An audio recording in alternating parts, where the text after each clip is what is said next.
So friends, in this session, English lesson 2 part 6, test exercise based on rule 1 to 7 on nouns, pronouns and possessive adjectives earlier studied are given here. संज्ञा, सर्वनाम और कर्तावाचक विशेषण पर नियम 1 से 7 पर आधारित परीक्षण का अभ्यास यहाँ पे हम लोग करेंगे. In the following sentences, we have to insert suitable pronouns or possessive adjectives in the blank spaces in the following sentences.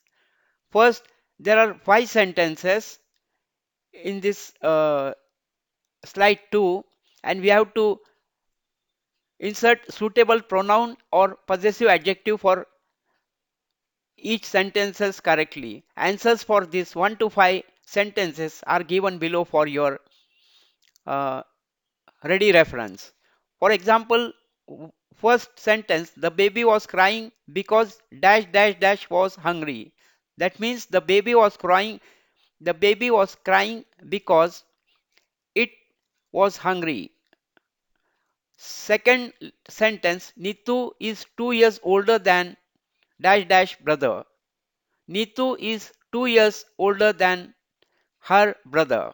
So like this, you have to understand the meaning of the sentence, then its subject, and its accordingly you have to apply the pronouns or possessive adjectives accordingly.